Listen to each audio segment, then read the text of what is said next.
बिहार समेत देश भर में इस वक्त आनंद मोहन का नाम चर्चा का विषय बना हुआ है।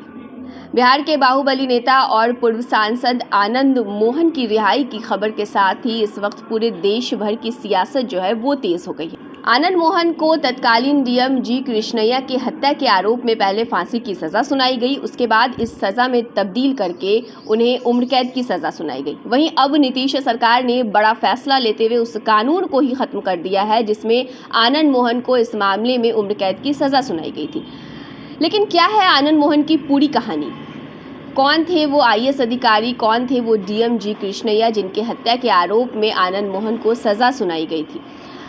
उन तमाम इतिहास के पन्नों पर आज हम एक नज़र डालेंगे और समझेंगे इस पूरी घटना में आनंद मोहन ने क्या कुछ किया और अब आनंद मोहन की रिहाई को लेकर के इतना विरोध जो है वो क्यों जताया जा रहा है। समझते हैं इस रिपोर्ट में पूरी कहानी। दरअसल हाल ही में बिहार की नीतीश कुमार सरकार के गृह विभाग ने नोटिफिकेशन जारी किया। ये नोटिफिकेशन 10 अप्रैल को जारी हुआ और इस नए कानून के तहत अब जल्द ही कानूनी तौर पर आनंद मोहन हमेशा के लिए रिहा हो जाएंगे।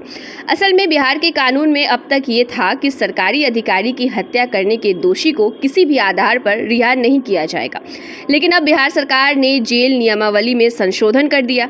इसमें बदलाव करते हुए उस पार्ट को हटा दिया गया जिसमें यह लिखा हुआ था कि सरकारी अधिकारी की हत्या के दोषी को किसी भी आधार पर जेल से रिहा नहीं किया जाएगा। आपको बता दें कि आनंद मोहन वह नाम है जिसने बिहार की राजनीति में आसमान तक पहुंचने का नया रास्ता बनाया था।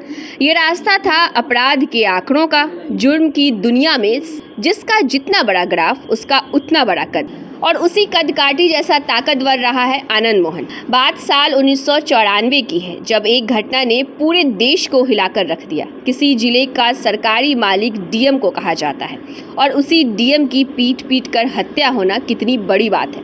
बिहार के मुजफ्फरपुर में यही हुआ। वो तारीख थी 4 दिसंबर साल 1994। उस दिन छोटन शुक्ला की हत्या कर दी गई।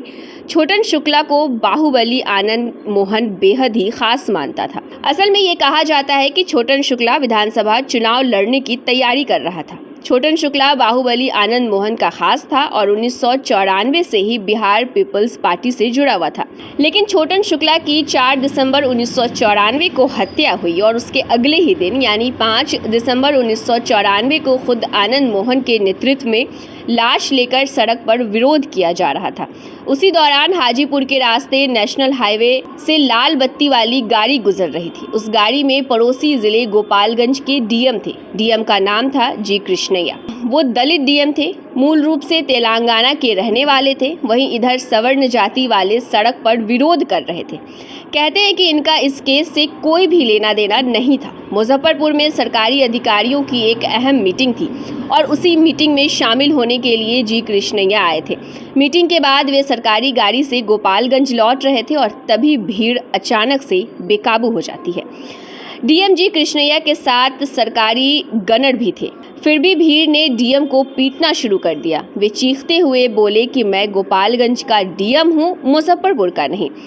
फिर भी भीड़ पीटती रही और फिर कहा जाता है कि आनंद मोहन के उकसाने पर उसी डीएम की कनपट्टी पर गोली मार दी गई थी, जिससे खून से लथपथ वहीं पर डीएम की मौत हो जाती है। लेकिन कई गवाहों के बयान के आधार पर यह कहा गया कि भले ही खुद आनंद मोहन ने हत्या नहीं की, लेकिन डीएम की हत्या कराने के लिए उसी ने भीड़ को उकसाया था। उस समय अभियोजन पक्ष ने कहा था कि आनंद मोहन के कहने पर ही बुटकुन शुक्ला ने डीएम को सटाकर गोली मारी थी और इसी केस को लेकर ट्रायल कोर्ट में आनंद मोहन को फांसी की सजा भी सुनाई गई थी।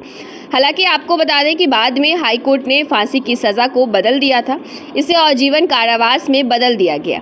इसके पीछे ये तर्क दिया गया कि आनंद मोहन ने शूटर को गोली चलाने के लिए उकसाया था, खुद गोली नहीं मारी थी, इसलिए मौत की सजा देना सही नहीं होगा। वहीं इसके बाद सुप्रीम कोर्ट ने इस फैसले पर सहमति जताई और साल 2012 में आनंद मोहन की सजा बरकरार रखी गई, यानी उसे आजीवन कारावास की सजा मिली थी।